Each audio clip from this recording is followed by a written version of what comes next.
إن الحمد لله نحمده ونستعينه ونستغفره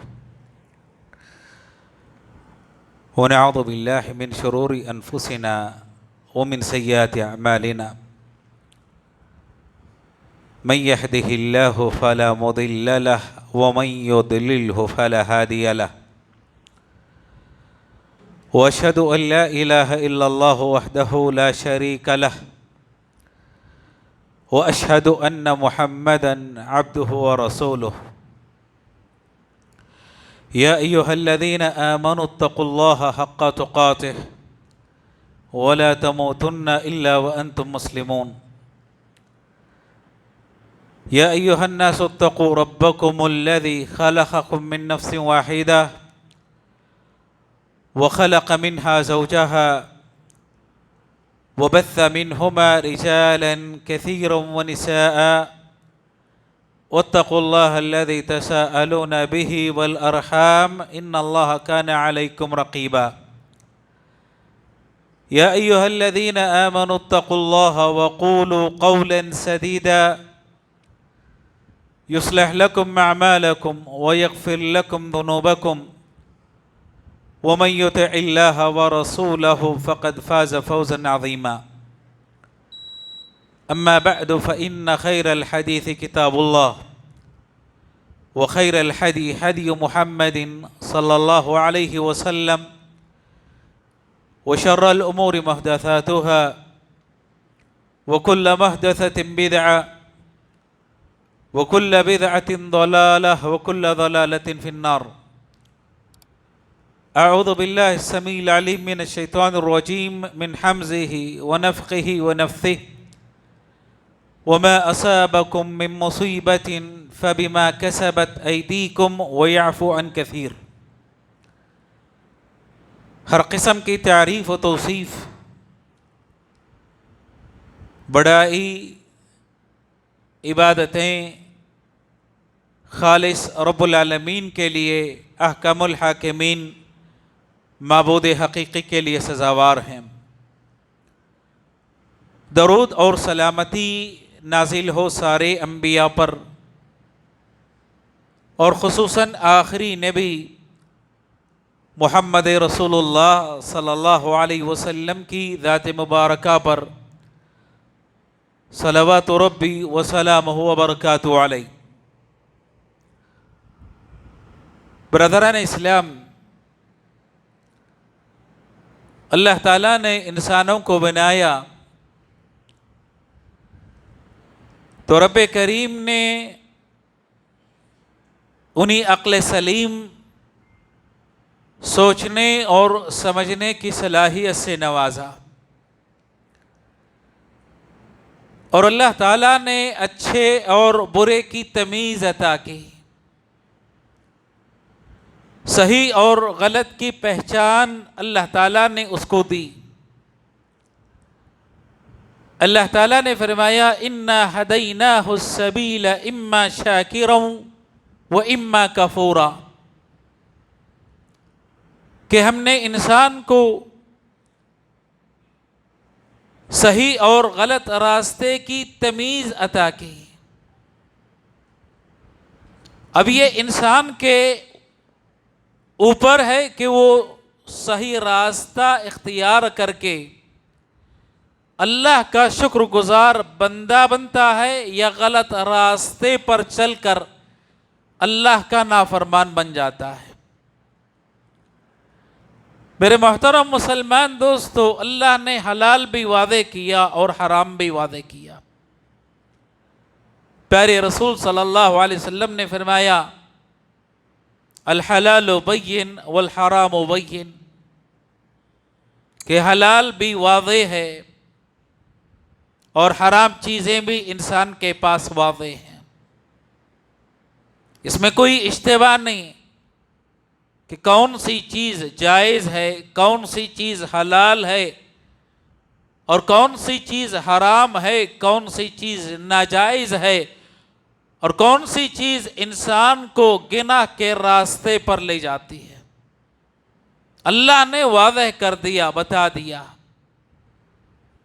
اب یہ انسان کے اپنے اوپر ہے کہ انسان اللہ کے احکامات کو کتنا بجا لاتا ہے،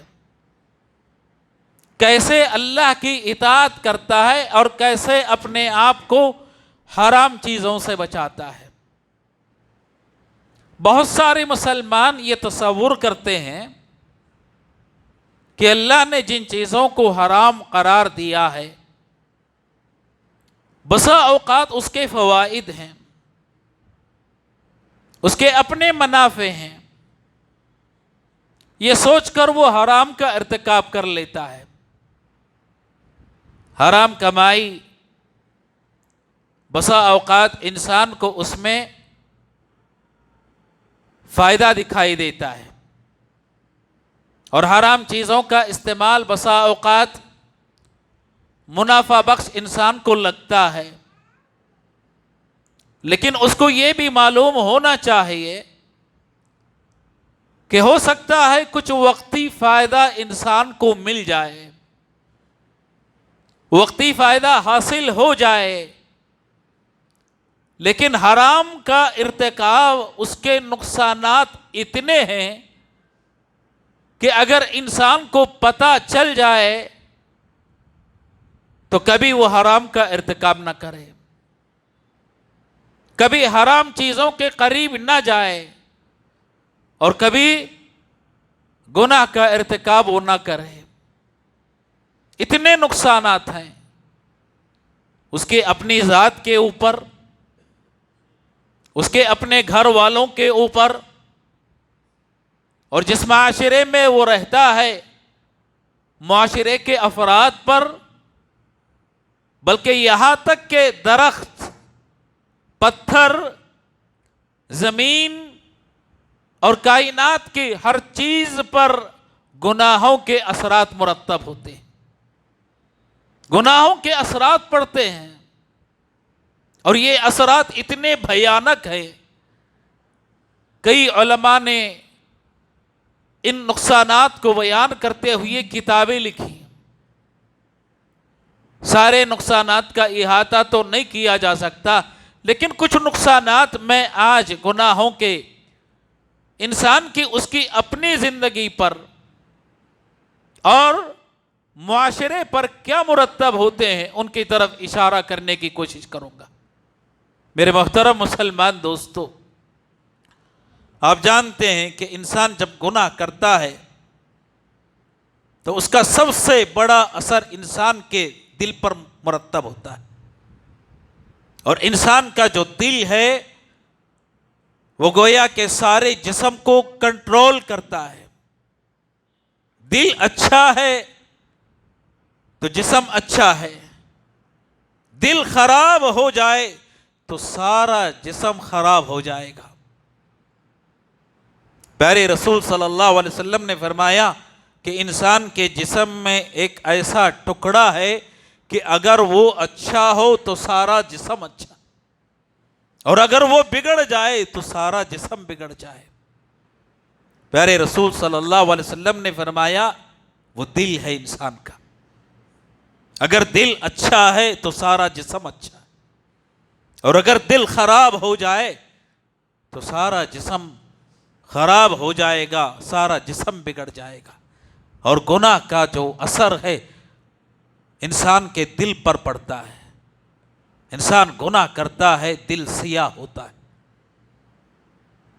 کالا دھبا انسان کے دل پر، دوسرا گناہ کیا دوسرا دھبا، تیسرا گناہ کیا تیسرا دھبا۔ پیارے رسول صلی اللہ علیہ وسلم نے فرمایا انسان گناہ پہ گناہ، گناہ پہ گناہ، خطا پہ خطا اس سے سرزد ہوتی ہے، یہاں تک کہ پورا دل سیاہ ہو جاتا ہے، اور اس کا نتیجہ یہ ہوتا ہے، نبی علیہ السلام نے فرمایا لا یعرف معروفا ولا ینکر منکرا۔ اور یہ سب سے بڑا نقصان کہ جب انسان کا دل سیاہ ہو جائے تو نیکی کو انسان نیکی نہیں سمجھتا، برائی کو برائی تصور نہیں کرتا۔ اس سے کہا جائے کہ یہ نیکی ہے تو اس کا دل قبول نہیں کرتا کہ یہ نیکی ہے، اس سے کہا جائے یہ برائی ہے اس سے بچو، اس کا دل قبول نہیں کرتا کہ یہ برائی ہے. لا یعرف معروفا، نیکی کا تصور دل سے ختم ہو جاتا ہے، مٹ جاتا ہے.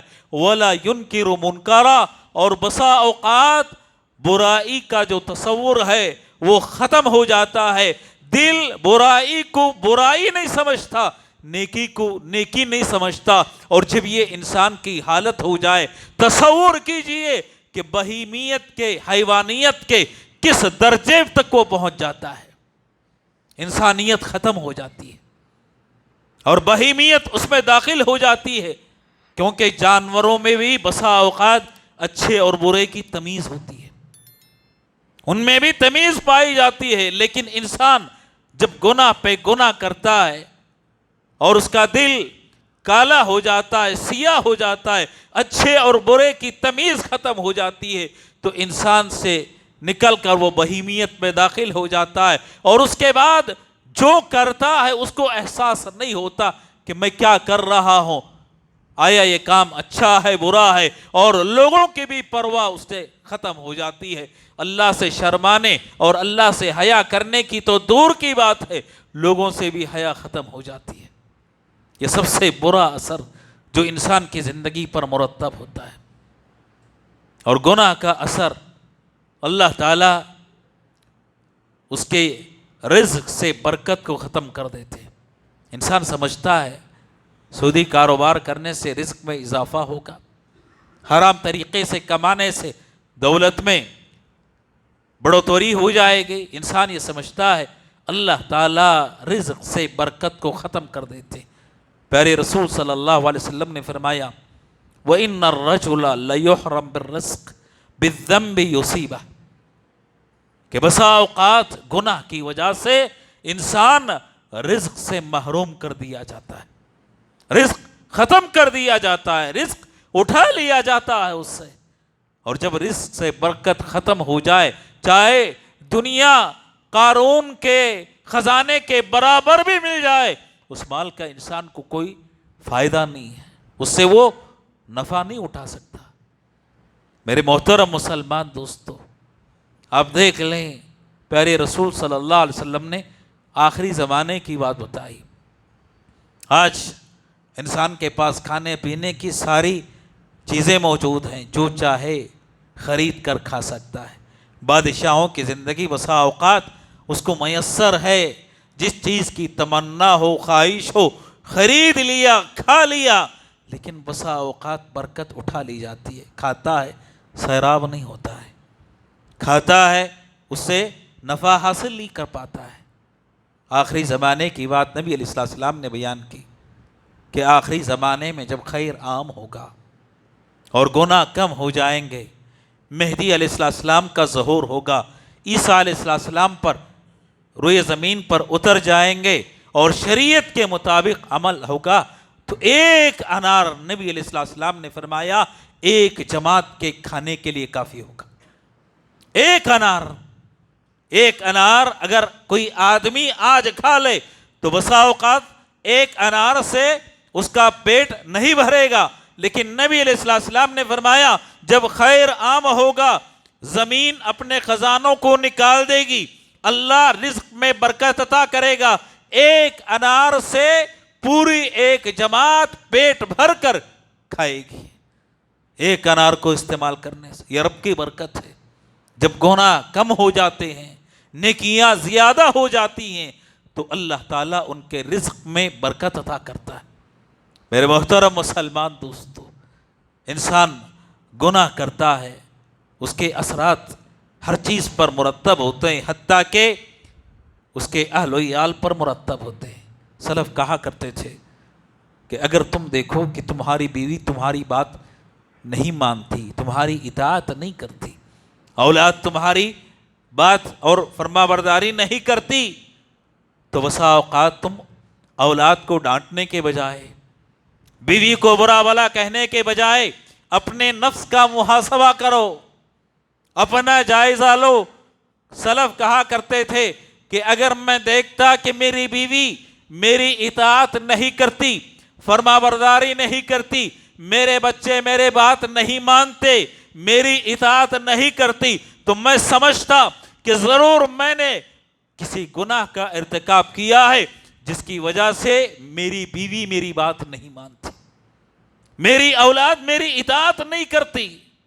ہر چیز پر انسان کے گناہوں کا اثرات مرتب ہوتے ہیں، یہاں تک کہ سلف کہا کرتے تھے کہ جس سواری کو میں استعمال کرتا ہوں میرے گناہوں کا اثر اس سواری پر بھی پڑتا ہے، اس سواری پر بھی پڑتا ہے۔ سواری میری بات نہیں مانتی اور سواری جیسے میں چاہتا ہوں ویسے نہیں چلتی، تو جان لیں یہ گناہ ہے انسان کے، جس کا اثر اس کے بیوی پر، اس کی اولاد پر، اس کے گھر پر اور ساری چیزوں پر پڑتا ہے۔ نبی علیہ السلام نے فرمایا یہ حجر اسود جس کو آج ہم کالا دیکھتے ہیں، جنت سے جب آیا تھا تو برف کی طرح سفید تھا، برف کی طرح سفید تھا۔ سودت خطایا اہل الشرک، اس پتھر کو کالا کر دیا، کس نے؟ مشرکوں کے گناہوں نے اس پتھر کو سیاہ کر دیا۔ یہ پتھر جنت سے آیا تھا، سفید تھا، برف سے زیادہ سفید، لیکن اس کو سیاہ کس نے کیا؟ انسانوں کے گناہوں نے، مشرکوں کے شرک نے، بدعتیوں کے بدعت نے اس پتھر کو سیاہ کر دیا۔ اگر ایک جنتی پتھر پر انسان کے گناہوں کا اثر مرتب ہو سکتا ہے تو آپ اندازہ لگا سکتے ہیں کہ کس چیز پر انسان کے گناہوں کے اثرات مرتب ہوتے ہیں اور کیسے چیزوں کو متاثر کرتے ہیں، کیسے چیزوں پہ اثر انداز ہوتے ہیں۔ اور سب سے بڑی چیز ابن رجب رحمہ اللہ کہا کرتے تھے کہ اگر دنیا کا کوئی انسان خلوت میں، کوئی تنہائی میں کوئی گناہ کرتا ہے، اکیلا ہے، دنیا کے کسی انسان کو پتہ نہیں اس کے گناہ کا، لیکن اللہ تعالیٰ جانتا ہے، اللہ کو پتہ ہے، تو اکثر تنہائی میں کیے گئے گناہوں کے اثرات انسان کی موت کے وقت مرتب ہوتے ہیں۔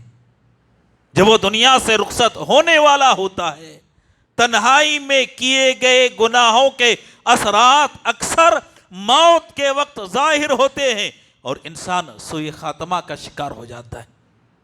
ہم بسا اوقات دیکھتے ہیں انسان نیک ہے، صالح ہے، نمازی ہے، روزوں کا اہتمام کرنے والا ہے، کئی حج کر چکا ہے، لیکن دنیا سے جاتے ہوئے، رخصت ہوتے ہوئے اچانک ارتداد کا شکار ہو جاتا ہے، اچانک سوء خاتمے کا شکار ہو جاتا ہے گناہوں کی وجہ سے، اس کے اپنے گناہ۔ امام ابن قیم نے اور امام قرطبی رحمہ اللہ نے کئی واقعات ذکر کیا اس قبیل کے۔ نبی علیہ السلام نے اپنے حدیث میں فرمایا اذا تبایعتم بالعینہ واخذتم اذناب البقر ورضیتم بالذر وترکتم الجہاد سلط اللہ علیکم ذلا لا ينزعه حتى ترجعوا الى دینکم۔ جب تم حرام کاروبار کرنے لگو، کھیتی باڑی میں مشغول ہو کر اللہ کو بھول جاؤ اور جہاد کو ترک کر دو، تو انتظار کرو ذلت اور رسوائی کا۔ اللہ ذلیل کرے گا، اللہ تمہیں رسوا کرے گا، اور یہ ذلت اور رسوائی اس وقت تک ختم نہیں ہوگی جب تک کہ دین کی طرف تم نہ لوٹ جاؤ، دین کی طرف نہ پلٹ جاؤ۔ اللہ ذلیل کرتا ہے، اور اس سے بڑھ کر ذلت اور رسوائی انسان کے لیے کیا ہو سکتی ہے کہ دنیا سے جاتے ہوئے اس کا ایمان اس سے جدا ہو جائے، اس کا ایمان اس سے ختم ہو جائے، اس کا اسلام اس کے ساتھ باقی نہ رہے۔ اس سے بڑھ کر انسان کے لیے ذلت اور رسوائی کیا ہو سکتی ہے؟ امام الجوزی رحمہ اللہ نے قرن اول قرن ثانی کے کچھ واقعات کو نقل کیا کہ اس زمانے میں روم میں ایک مجاہد جہاد میں شریک ہے، روم کے ساتھ جہاد کرنے میں شامل ہے، شریک ہے، نام ہے عبدہ ابن عبد الرحمن، قرآن کی تلاوت کرنے والا، رات میں قیام کرنے والا۔ اچانک قلعے کو جب گھیرا ہوا تھا مسلمانوں نے، اس کا محاصرہ کیے ہوئے تھا، اس کی نظر ایک اجنبی عورت پہ پڑتی ہے. عیسائی تھی عورت، جب نظر پڑتی ہے تو اس کی محبت اس کے دل میں داخل ہو جاتی ہے. جہاد کو ترک کر دیا، حصار کو ختم کر دیا اور پیغام بھیجا عورت کے پاس کہ میں تم سے شادی کرنا چاہتا ہوں، میں تم سے نکاح کرنا چاہتا ہوں. عورت نے کہا کہ میں تم سے اس وقت تک نکاح نہیں کروں گی جب تک کہ دین اسلام کو تم نہ ترک کر دو، نہ چھوڑ دو. دین اسلام کو ترک کر دیا عورت سے نکاح کرنے کے لیے، اور عیسائی ہو کر عورت سے نکاح کر دیا اور عیسائی کی حالت میں دنیا سے رخصت ہوا. ایک گناہ، ایک غلطی، ایک حرام کام، غلط نظر کسی عورت پہ پڑنا، اس کا انجام آپ دیکھیے کیا ہوا. بسا اوقات انسان سمجھتا ہے ایک غلطی سے کیا ہوگا، ایک گناہ سے کیا نقصان پہنچے گا، کون سی بڑی مصیبت نازل ہو جائے گی، ایک گناہ سے کون سا دنیا برباد ہونے والی ہے، کون سی آخرت خراب ہونے والی ہے. میرے دوستو، عبرت حاصل کرو، نصیحت حاصل کرو.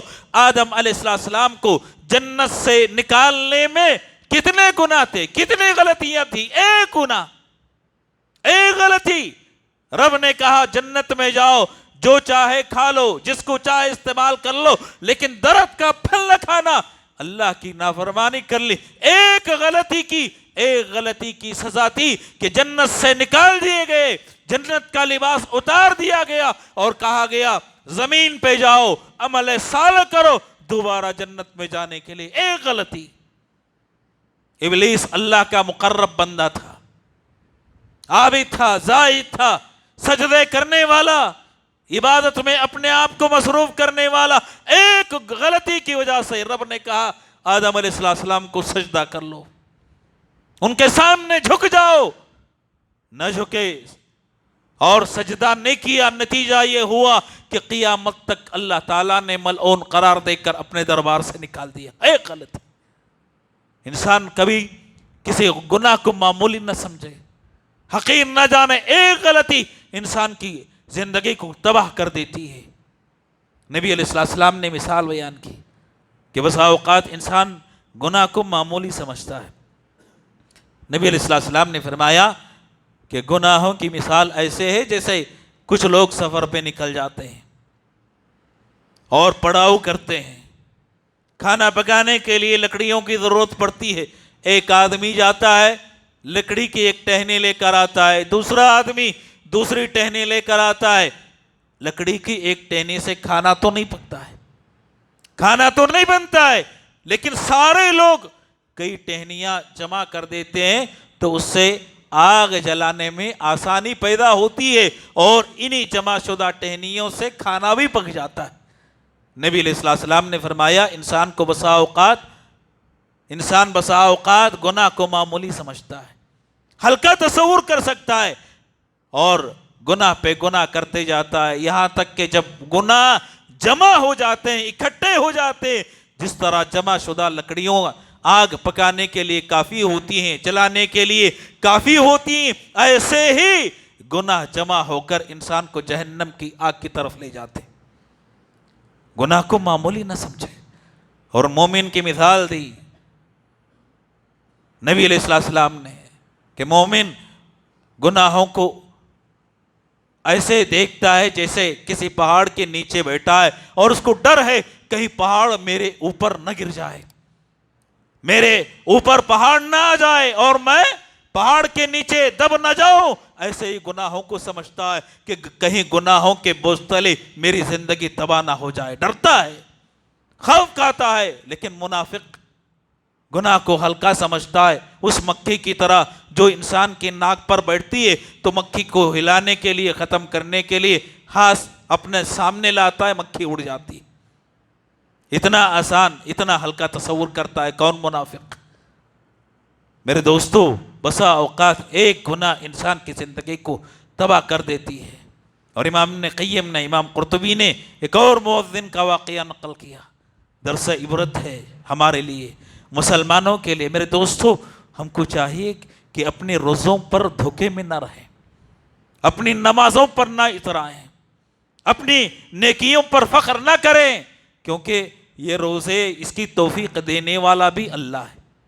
پتہ نہیں کب ہم سے چھین لے، کب یہ توفیق اللہ کی ختم ہو جائے، کب اللہ کی مدد کا ہاتھ اڑ جائے، انسان کو پتہ نہیں، اور کسی گناہ کی وجہ سے یہ چیز واقع ہو سکتی، اللہ کی مدد ختم ہو سکتی ہے، اللہ کی توفیق انسان سے سلب کی جا سکتی ہے۔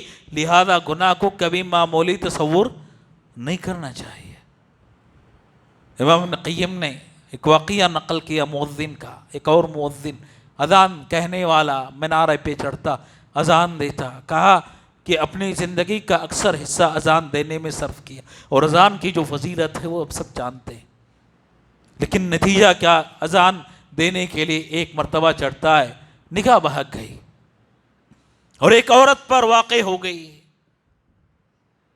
محبت میں فریفتہ ہو کر عورت کا پیچھا کرنے لگا، گھر میں داخل ہوتی ہے، پتہ چلا عیسائیوں کا گھر ہے، پیغام دیا تو کہا کہ تم مسلمان ہو، جب تک عیسائی نہ ہو جاؤ شادی نہیں ہو سکتی ہے، دین کو چھوڑ دیا، اور شادی کی تیاریوں میں تھا، اچانک کسی کام سے چھت پر چڑھتا ہے، اور شادی سے پہلے اس عورت کو حاصل کرنے سے پہلے چھت سے گر کر موت واقع ہو جاتی ہے۔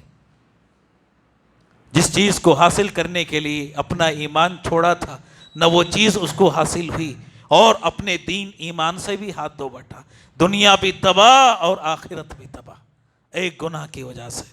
لہذا مسلمانوں کو چاہیے کہ کبھی گناہ کو ہلکے میں نہ لیں، اللہ کا خوف، اللہ کا تقوی اپنے دل میں پیدا کریں۔ رب کریم سے دعا ہے اللہ تعالی ہم تمام مسلمانوں کو گناہوں کی خطرناکی کو سمجھ کر اس سے بچنے کی توفیق عطا فرمائے۔ اللہ تعالی ہم سب کے گناہوں کو معاف فرمائے، حسن خاتمہ عطا فرمائے، سوء خاتمہ سے محفوظ رکھے، جنت میں جگہ دے، جہنم اور قبر کے عذاب سے بچائے، آمین۔ وآخر دعوانا الحمدللہ رب العالمین۔